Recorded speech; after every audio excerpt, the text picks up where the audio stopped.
It's hard listening to Kendrick Lamar. I'm not really into hip-hop. I listen to songs from the genre, but I'm not as invested as most people I know are. My brother used to listen to Eminem and occasionally Lil Wayne. That was my introduction to rap music. Not Afraid by M was one of my favorite songs as a kid. I don't think I listened to many rap songs after that. I didn't even understand what hip-hop was. It wasn't until much later that a friend recommended a song to me that I started to take interest. All Right by Kendrick Lamar. I heard All My Life I Had to Fight, nigga, and immediately I was hooked. I didn't understand a lot of what he was saying, but I was so intrigued. Who was this man and what was this song? I thought. I was impressed. I didn't check out anything from him after that, but for 2 years straight I shouted, "We gon' be alright," because I needed to believe that my life was going to be alright. Then Damn came out. The majority of my classmates were bopping to DNA. It didn't grab my attention immediately. In fact, I listened to the album a year after it was released. At that point in my life, music had become, and still is, my secret garden. So I would hold on to a few songs at a time and create different worlds from them. I was bored one day and decided to hear what Kendrick had to say. It was nothing like I imagined. He was letting me into his secret garden and it felt almost inescapable. That is not to say I understood everything he said from the jump, but I knew instantly that I couldn't create any other world than what was already made. 2 songs stuck out to me though, Pride and Feel. I listened to the album from Duckworth to Blood, so I heard Pride before Feel. Pride was the first song that made me want to stay in Kendrick's world. It made me cry, and then it made me angry. Back then, I was struggling with my identity. I had no sense of self. And here I was listening to this man making a case for his pride, justifying his behavior with how messed up the world is. He knew himself enough to acknowledge that he felt pride. I didn't know who I was to feel anything, and I hated that. I wanted to build my world from the song, but I couldn't because I was in his secret garden. I was simply a guest. Maybe it sounds off that that's what the song made me feel, but in my mind, the deadliest of the 7 sins was better than nothing at all. After Pride was Loyalty, and it's a great song, but I wasn't in the headspace to appreciate it. Then I heard it. Feel. This song? This is the one. It was like he was saying, let me tell you how you really feel. You have no sense of self because you're trying to live your life for everyone else. You're suffocating because you're everything to everyone, but nothing to yourself. They know this and they're human, so of course they'll take advantage. Nobody is praying for you. They don't know you to pray for you. They pray for who they want you to be. They're not praying for you. But this is not your story.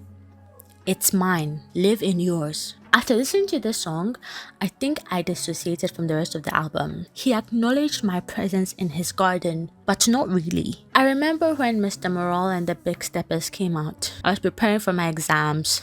I was so stressed, so I was expecting that this time, Kendrick would give me the time of day and allow me to build my world. I needed an escape, but no, he locked me inside his secret garden. There was no escape. I was in a get-out situation with no help in sight. I watched flowers bloom. I watched flowers die.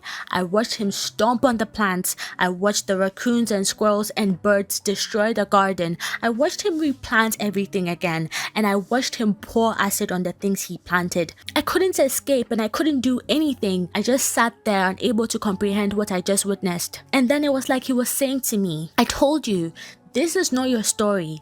It's mine. Live in yours. I didn't listen to the album again until months later.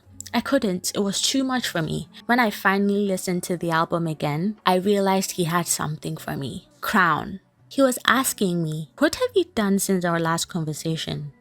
It's been years. Honestly, I hadn't done much about my life. Heavy is the head that chose to wear the crown. To whom it's given, much is required now.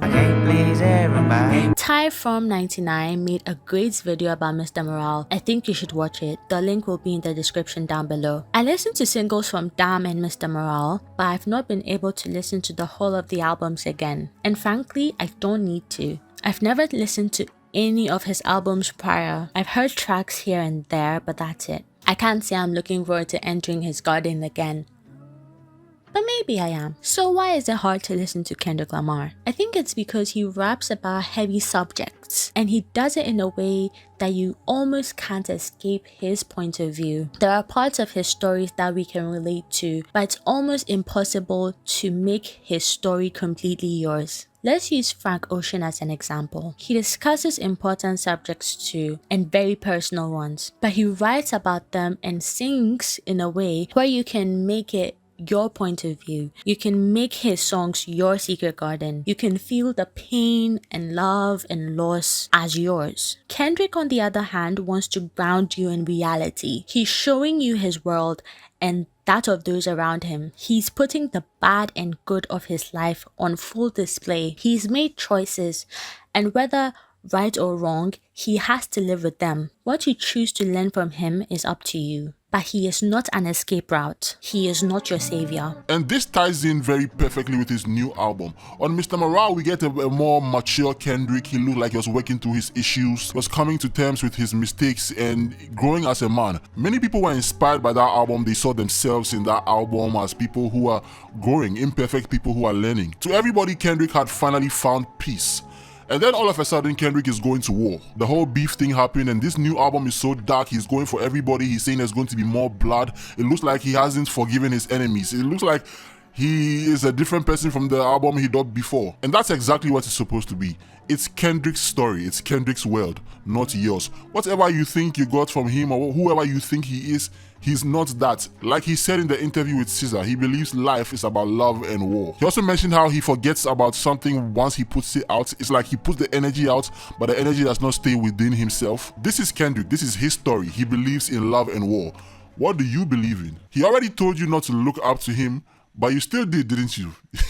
You still did. The beef with Drake took me by surprise because he was stepping out of his secret garden and entering someone else's. Meet the Grams is a haunting track because I felt forced to watch him destroy someone's garden. Then he gave us Not Like Us to make us feel good about witnessing a crime. I think Euphoria is the best song from the beef, but Family Matters also did its thing. A year ago, my boyfriend gave me the 48 Laws of Power as a gift. I hadn't read many non-fiction books and I wanted to start, so he got it for me. Normally, I can read a 500-page book in 2 or 3 days, but with this book, I could only read 30 to 40 pages a day. I told my boyfriend about it and he said, "It's not a book to rush through. You should take your time to understand each law. Read 1 chapter a week. And not every law is meant for you." I feel like that's what Kendrick's music is like. You can't rush through it. There's something for everyone. You just have to find yours. And that concludes my view on Mr. Duckworth and his music. These are simply my takes and opinions.